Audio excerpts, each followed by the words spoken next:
Bom dia, boa tarde, boa noite, pessoal. Sejam bem-vindos ao segundo vídeo da nossa série de Mecânica dos Solos. E nesse vídeo nós vamos falar um pouquinho, dando continuidade, né? Nós falamos sobre a origem no primeiro vídeo. Nós vamos falar um pouquinho sobre o que determina uma boa resistência do solo. E por que nós vamos falar sobre isso? Pessoal, é o seguinte. Uma obra de engenharia, ela obviamente ela é assentada sobre um solo. Ou seja, se você faz uma casa, um prédio, um galpão, você tem obrigatoriamente colocá-la sobre um solo. Em raros casos você faz uma estrutura sobre água, uma coisa assim, mas no geral você faz ela sobre solos.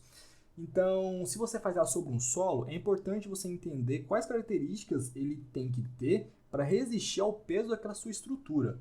Então, por exemplo, você não vai fazer um prédio imenso, extremamente pesado, em um solo que não resiste ao peso dele, porque ele vai afundar, vai ter fissuras, pode até acarretar uma quebra e queda da estrutura. Então, para a engenharia civil, é muito importante você entender a composição química e física do solo, para que você entenda e consiga prever mais ou menos qual é o comportamento dele com carga. E um solo, o que um solo é composto basicamente? Um solo é composto do seguinte: o solo é composto de três coisas. Partículas sólidas, certo? Nós temos água e nós temos ar. Um solo é basicamente composto de sólido, água e ar. Como é que essas três coisas ficam no solo? Vamos imaginar aqui que nós temos um copo, certo? Um copo. E nós vamos ir ali no quintal, pegar um monte de pedra, certo?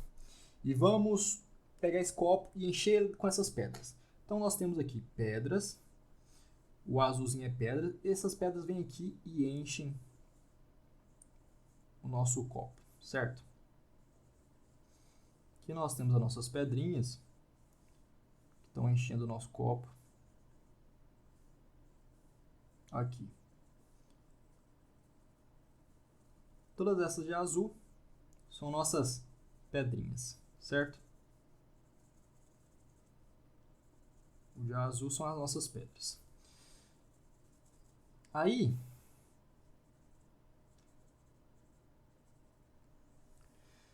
o que mais que eu posso ter aqui? Aonde entra... E olha, nós colocamos nossas pedras no copo, então você até o momento tem as pedras e ar. Espaço vazio por enquanto é ar. Eu vou vir aqui e vou colocar água. Vou colocar um pouquinho de água aqui, tá bom? A água vai ser o vermelho, pode ser? Então essa água eu vou colocar aqui, ela vai vir aqui. Aqui ela não consegue ter acesso. Por algum motivo tem alguma pedra aqui que não deixa a água passar. E a água consegue preencher essa região aqui, ó. Fui lá, coloquei um pouquinho de água. Bem, aqui eu tenho um pouquinho de água, certo?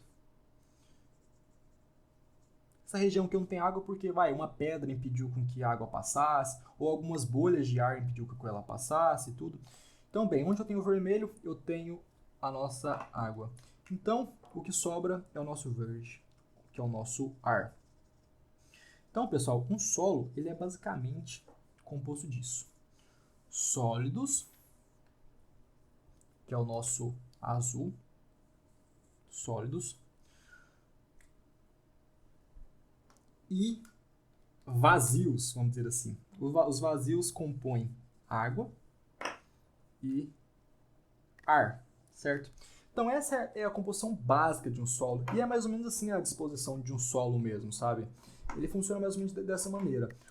É um conjunto de partículas sólidas com um pouco de água e um pouco de ar. E essa quantidade de sólidos, água e ar, elas variam muito. Existem situações que você só vai ter sólidos. Se você compactar muito bem e conseguir de uma maneira imaginária tirar todo o ar e toda a água, você vai ter 100% sólidos.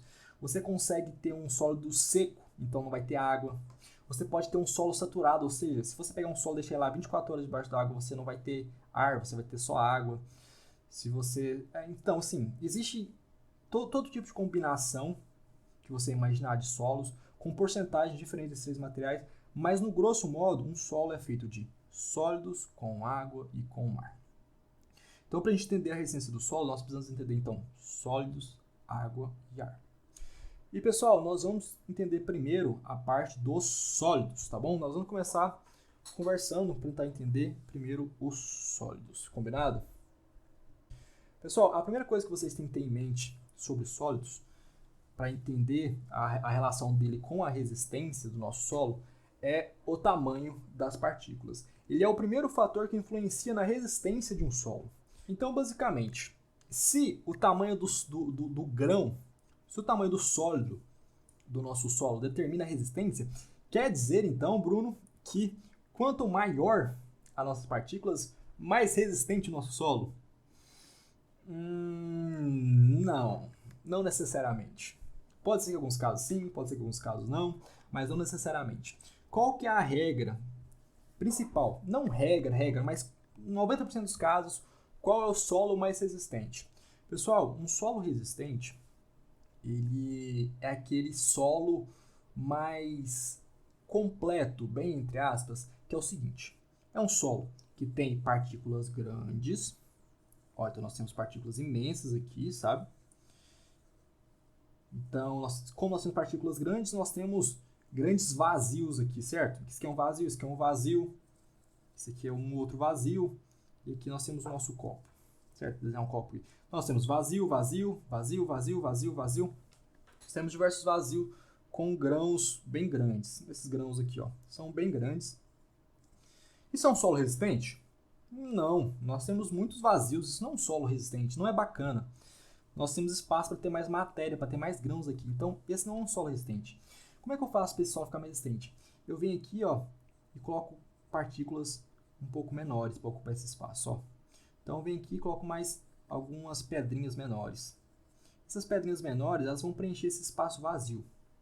Então, olha, aquele espaço que não estava dando resistência para nós, que era o espaço vazio, agora já está contribuindo com a resistência. Porque tem pedrinhas lá, tem grãozinhos lá ajudando na resistência do nosso solo. Então, ó, nós já temos a composição de um solo com pedras grandes e pedras médias, o que ajuda na resistência do solo. Mas ainda tem um monte de vazio aqui, ó. O que eu faço? Coloco solos ainda menores aqui para preencher esse vazio.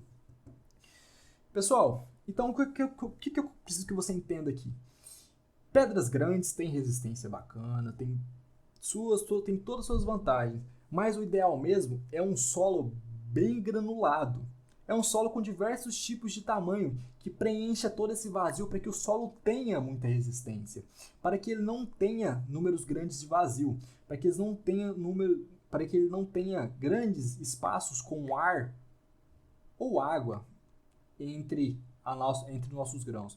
Então o solo ele é bacana, ele é um solo mais resistente quando ele tem uma grande variedade de grãos, tanto grandes como pequenos, para compor todo esse espaço vazio entre os grãos. Então um solo bacana, um solo bom, é aquele que o tamanho das partículas são variáveis dentro de um padrão para que você tenha essa composição, ocupando todos os vazios do nosso solo. Não tem como ocupar 100% dos vazios, mas quanto mais ocupar, melhor. Então, o tamanho do nosso solo, ele é bacana por esse motivo. Ele contribui para o nosso solo, para a nossa resistência desse motivo. Uma outra composição que ela é bem lógica, que é o seguinte, a composição mineralógica do nosso material. Um material, uma rocha mais resistente, ela lógico que vai ter mais resistência do que uma outra rochinha mais fraquinha. Então, a composição do material é muito importante para a resistência. E essa parte é um pouco mais lógica. Um material mais robusto, né, mais resistente, obviamente, ele vai aguentar mais peso do que mais carga, né, do que um material menos resistente. Essa é uma parte mais lógica.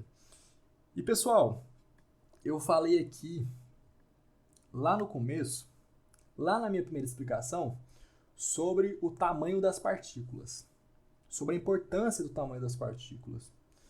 Mas, Bruno, para todos os solos, o tamanho da partícula realmente importa? Eu preciso ter essa composição diferente para ela ser resistente, para ser forte?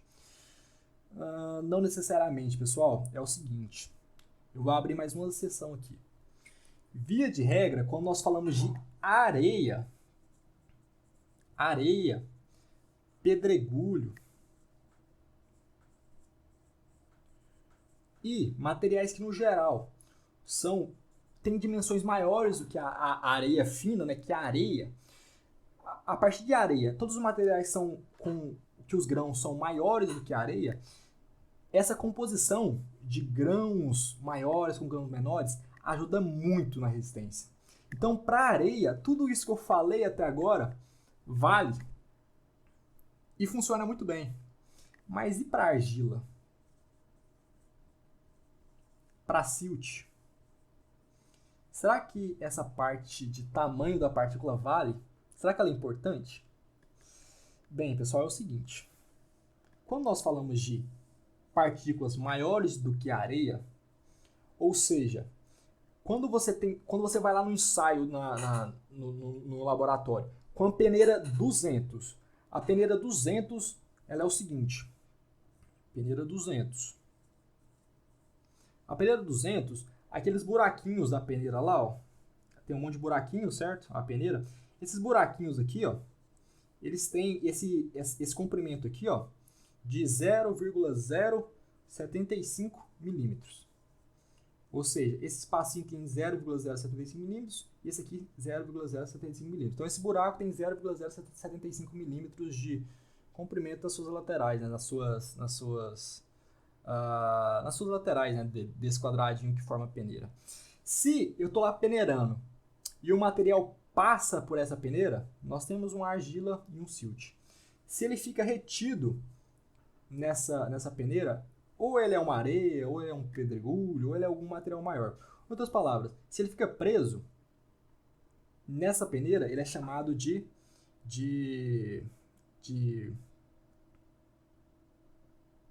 fração grossa.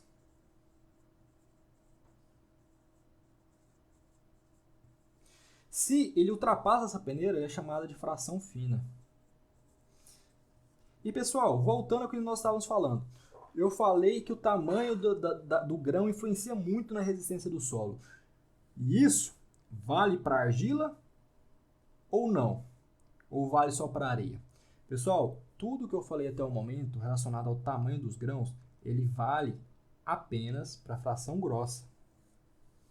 A argila, o tamanho, ela é tão pequena, a argila e o silt, eles são tão pequenos, os grãos são tão minúsculos, que o tamanho das partículas, mesmo se elas variarem em 100 vezes dentro das areias dos silts, não vai fazer quase diferença nenhuma, porque eles são tão pequenos que se variar muito, não vai fazer diferença, porque eles são tão pequenos, mas tão pequenos que 100 vezes maiores, 100 vezes menores, não vai significar tanto, porque são partículas muito pequenas.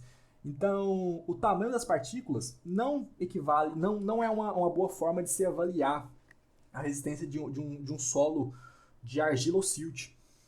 Então, via de regra é o seguinte, se você tem lá a peneira com essa, você vai no laboratório, peneirou. Todo o material que ficar preso nessa peneira 200, ou a peneira com abertura de 0,075 milímetros, todo o material que ficar preso nela, você avalia ela tanto pelo tamanho dos grãos e pela composição desses grãos, se tem muitos grãos muito grandes, muito pequenos, se são equilibrados ou não, você avalia ela dessa forma, e também pela composição mineralógica do material, né? Se for um material mais resistente ou menos resistente, você avalia ela dessa forma, da forma que eu estava explicando no começo do vídeo.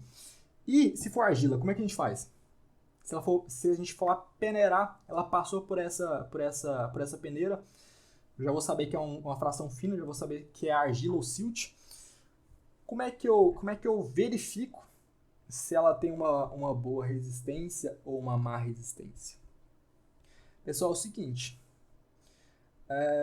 para argila e silt, a composição granulométrica ou mineralógica não é importante. O que importa para mim aqui é uma coisa chamada consistência. Então vamos lá. Ó, areia e pedregulho passou ficou preso na peneira 200.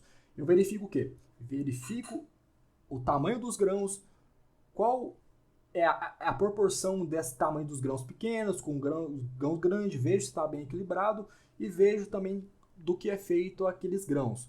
E com isso eu já tenho uma base bacana para saber a resistência desse solo.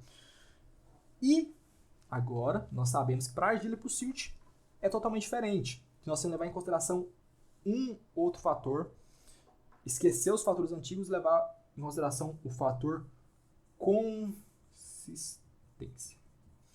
Bruno, por que nós temos que levar em consideração esse fator consistência? Pessoal, a argila e o silt, eles são tão pequenos, mas tão pequenos, mas tão pequenos, que você tem interações, o silt muito pouco. Então, o silt tem interação, mas é mínima, é mínima. O que mais tem interação mesmo é a argila. São interações ali entre as partículas de maneira nuclear mesmo, sabe?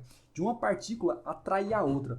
Elas são tão pequenas que uma partícula atrai a outra. Então pensa comigo, se nós temos lá um monte de partícula pequenininha, com uma atraindo a outra, se eu vir aqui no meio e tentar puxar essa partícula para cá, todas as outras vão tentar segurar essa partícula, o que vai dar resistência no nosso solo. E é assim que eu meço a resistência de uma argila, por exemplo.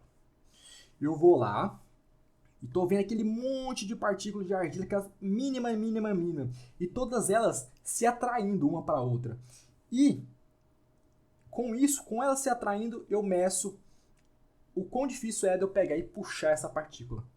Porque quanto mais difícil, quanto mais próximas elas estiverem, quanto mais elas se atraírem, mais ela vai impedir que eu puxe esse grão, que eu mova esse grão. Então isso vai influenciar na minha resistência.